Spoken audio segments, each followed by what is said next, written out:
vamos a mais um momento da nossa liturgia da palavra.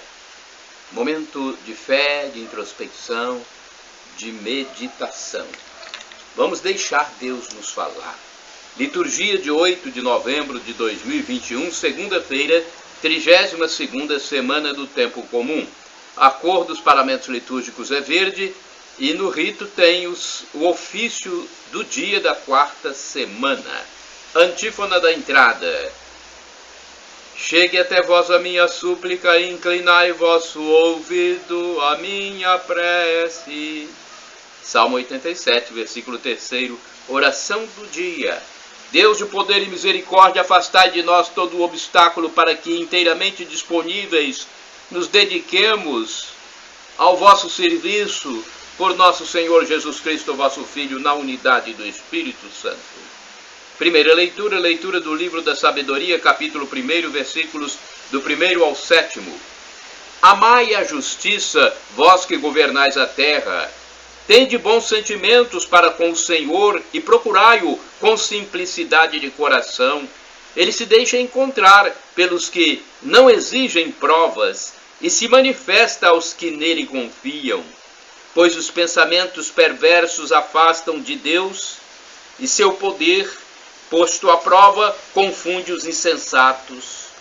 A sabedoria não entra numa alma que trama o mal, nem mora num corpo sujeito ao pecado. O Espírito Santo, que a ensina, foge da astúcia, afasta-se dos pensamentos insensatos e retrai-se quando sobrevém a injustiça. Com efeito, a sabedoria é o Espírito que ama os homens, mas não deixa sem castigo quem blasfema com seus próprios lábios, pois Deus é testemunha dos seus pensamentos. Investiga seu coração segundo a verdade e mantém-se à escuta da sua língua, porque o Espírito do Senhor enche toda a terra, mantém unidas todas as coisas e tem conhecimento de tudo que se diz. Palavra do Senhor, graças a Deus. Salmo responsorial, Salmo 139, versículos 1 ao 3º, 4 ao 6º, 7 ao 8º, 9 ao 10º, refrão 24b. Conduzi-me no caminho para a vida, ó Senhor. Repitamos. Conduzi-me no caminho para a vida, ó Senhor. Senhor, vós me sondais e conheceis, sabeis quando me sento ou me levanto. De longe penetrais meus pensamentos, percebeis quando me deito e quando eu ando. Os meus caminhos vos são todos conhecidos. Conduzi-me no caminho para a vida, ó Senhor. A palavra nem chegou à minha língua, e já, Senhor, a conheceis inteiramente. Por detrás e pela frente me envolveis. Puseste sobre mim a vossa mão. Esta verdade é por demais maravilhosa, é tão sublime que não posso compreendê-la. Conduzi-me no caminho para a vida, ó Senhor. Em que lugar me ocultarei de vosso espírito? E para onde fugirei de vossa face? Se eu subir até os céus, ali estais. Se eu descer até o abismo, estais presente. Conduzir-me no caminho para a vida, ó Senhor. Se a aurora me emprestar as suas asas, para eu voar e habitar no fim dos mares, mesmo lá vai-me guiar a vossa mão e segurar-me com firmeza a vossa destra. Conduzir-me no caminho para a vida, ó Senhor. Repitamos, conduzir-me para a vida, conduzir-me no caminho para a vida, ó Senhor. Agora a aclamação ao Santo Evangelho com o texto da carta de Paulo aos Filipenses. Capítulo 2, versículo 15. Aleluia, aleluia, aleluia, aleluia, aleluia, aleluia, aleluia, aleluia. Como astros no mundo brilhareis, pregando a palavra da vida. Aleluia, aleluia, aleluia, aleluia, Aleluia, aleluia, aleluia, aleluia. Evangelho de Jesus Cristo segundo São Lucas, capítulo 17, versículos do 1º ao 6º. O Senhor esteja convosco, Ele está no meio de nós. Proclamação do Evangelho de Jesus Cristo segundo São Lucas. Glória a vós, Senhor. Pelo sinal da Santa Cruz, livra-nos Deus nosso Senhor dos nossos inimigos. Naquele tempo, Jesus disse a seus discípulos: é inevitável que aconteçam escândalos, mas ai daquele que produz escândalos. Seria melhor para ele que lhe amarrassem uma pedra de moinho no pescoço e o jogassem no mar, do que escandalizar um desses pequeninos. Prestai atenção: se o teu irmão pecar, repreende-o. Se ele se converter, perdoa-lhe. Se ele pecar contra ti 7 vezes num só dia, e 7 vezes vier a ti, dizendo, estou arrependido, tu deves perdoá-lo. Os apóstolos disseram ao Senhor: aumenta nossa fé. O Senhor respondeu: se vós tivesseis fé, mesmo pequena, como um grão de mostarda, poderíeis dizer a esta amoreira: arranca-te daqui e planta-te no mar, e ela vos obedeceria. Palavra da salvação. Glória a vós, Senhor. Vamos agora à reflexão. Tem a reflexão já tradicional do Antônio Carlos Santini, liderança da Comunidade Católica Nova Aliança. Mas eu quero ver se eu tenho outra aqui para termos 2 visões. Às vezes uma visão só não agrada aos meus seguidores. Então vamos ver se temos outra. Temos sim aqui uma do livro Dia a Dia com o Evangelho, 2016. 3 importantes lembretes de Jesus. Evitar o escândalo, praticar a correção fraterna unida ao perdão e viver na fé. Escandalizar é dar mau exemplo, dificultar a prática da justiça e o seguimento a Jesus. Para a boa vivência comunitária, quem errou deve manifestar arrependimento e pedir perdão. Se Jesus tanto recomendou o perdão, é por causa da dificuldade que temos de perdoar e porque não há progresso na vida espiritual sem a atitude de perdão. O perdão que concedemos a quem nos ofende é a chave para obtermos de Deus o seu perdão libertador. Finalmente, a fé é um exercício constante. À medida que obtivermos pela fé as graças de que necessitamos, nossa fé se fortalece. É um esforço cotidiano e atitude constante de confiança em Deus. A fé é dom de Deus, mas precisamos cultivá-la sem cessar. Deixa eu ver se tem mais aqui. Eu sempre gosto de passar o maior número possível de reflexões. As pessoas querem isso. Meus seguidores, meus amigos que acompanham, né? Há poucos dias eu conversei com um seguidor e ele dizia que começou a saber da história do apóstolo São Paulo há pouco tempo. Olha, ele não sabia da história que é praticamente um eixo principal da nossa vida cristã, a conversão de São Paulo. Ele não sabia. Pois é. Então, por isso é que é importante a gente passar essas informações. Pessoa católica, às vezes, não sabe da história do apóstolo São Paulo, o maior missionário da nossa igreja. Outra reflexão aqui, olha, é claro que Jesus tem de nos aumentar a fé, porque precisamos ter muita fé em Deus e no irmão para perdoar sempre, exatamente a mesma fé que Deus tem em nós, que nos perdoa sempre, uma e outra vez, convencido de que mudaremos, de que por muito que caiamos sempre na mesma pedra, algum dia a veremos e não nos pegará de surpresa.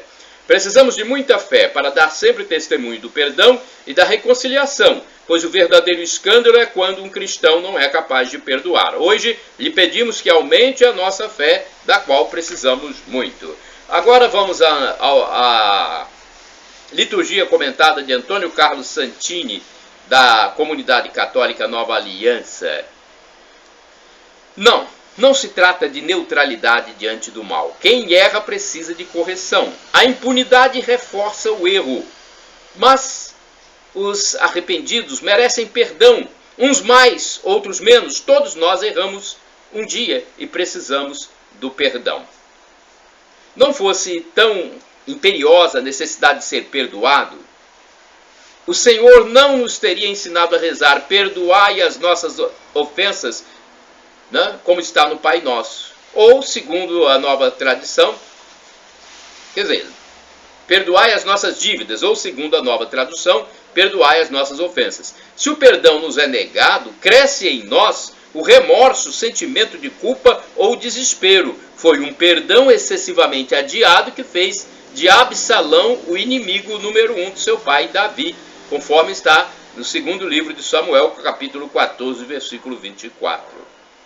Ao contrário, quando lemos no Evangelho que o paraíso foi reinaugurado com a entrada inesperada de um criminoso arrependido, a quem eufemisticamente chamamos bom ladrão, conforme está em Lucas 23, versículo 43, tomamos consciência de que também nós podemos ter acesso ao perdão divino. Sim, 2000 anos depois de Cristo ainda temos dificuldades em relação ao perdão. Primeiro, a dificuldade em pedir perdão. Oscilamos entre o desespero, modalidade de orgulho que nos leva a pensar que nosso pecado foi maior que a misericórdia divina, e a arrogância. Eu sou assim, quem quiser que me engula do jeito que eu sou. Essa é a arrogância. A seguir, a dificuldade de dar perdão. Arrazoamos assim: se perdoo já, mostre fraqueza. Se perdoo já, perdão aí, agora quem está pedindo perdão sou eu, porque a minha máquina aqui teve um movimento não esperado. Desculpem. Se perdoo já, mostre fraqueza. Vão abusar e recair no erro. É melhor um tempo de silêncio, um gelo com relações cortadas. Vou adiar, dar uma de durão, dificultar as coisas. Não é assim que a gente pensa, gente? Quantas vezes a gente pensa dessa forma? Vamos dar um gelo. Eu mesmo penso assim, às vezes. Estou falando aqui não é só dos outros, não. Coisa que acontece comigo mesmo. E não percebemos o essencial quando alguém é perdoado, especialmente em matéria grave. Tem a oportunidade de experimentar o amor que ainda desconhece. Assim, o cônjuge que trai, se arrepende e pede perdão, ao recebê-lo, é levado a meditar. Puxa, a que ponto ele ou ela me ama, a ponto de me perdoar? E assim vê-se impelido a pagar amor com amor. 7 vezes, na mentalidade semítica, o número 7, é a cota de plenitude. Logo, perdoar 7 vezes significa perdoar sempre. Seria estranha ao Evangelho de Jesus a atitude de quem diz: vou perdoar, mas não me caia noutra. É a última vez. A cada vez que nos confessamos, mesmo repetindo pecados habituais, Deus nos perdoa, como se fosse da primeira vez. É preciso reconhecer. Parece que Ele não tem boa memória para nossos crimes. Perdoa e esquece. Tentaríamos imitá-lo, hein? Será? Orai sem cessar, irmãos e irmãs. Amai vossos inimigos. Mateus 5, versículo 44. Vamos agora ao santo do dia desta segunda-feira, 8 de novembro de 2021, 32ª semana do tempo comum. O santo desse dia é São Godofredo. Godofredo, cujo nome significa paz de Deus, nasceu em 1066, filho de família nobre francesa. Com 5 anos foi entregue para ser educado pelos monges beneditinos. Ordenou-se sacerdote aos 25 anos de idade. A sua integridade de caráter, profundidade nos conhecimentos dos assuntos da fé, bem como a visão social que demonstrava, logo chamaram a atenção dos superiores. Foi nomeado então abade com a delicada missão de restabelecer as regras disciplinares dos monges, muito afastados do ideal da vida cristã. Ele próprio viveu uma vida simples e dedicada ao seguimento de Cristo. Era comum ver os mendigos e leprosos participando da sua mesa, pois acolhia todos os necessitados com abrigo e esmolas. Esmolas fartas ainda, hein? Suas virtudes levaram o povo e o clero a eleger Godofredo como bispo de Amiens. Nesta diocese enfrentou os ricos e poderosos que viviam apegados ao vício e aos prazeres corporais. Sua pregação era dura e acabou atraindo para si a ira de muitas pessoas. Houve uma ocasião em que tentaram envenená-lo. Godofredo ainda viveu longo tempo como pastor e reformador de sua diocese. Morreu no dia 8 de novembro de 1115. Reflexão. Godofredo foi um homem do povo. Sua simplicidade cativava homens e mulheres que o procuravam para conselhos espirituais. Colocou-se ao lado do povo simples, defendendo-o contra a ganância dos poderosos. Condenou com veemência os abusos do clero e procedeu à reforma das comunidades religiosas. Sua persistência custou-lhe a vida, pois, como prêmio, recebeu a coroa da imortalidade ao lado de Deus.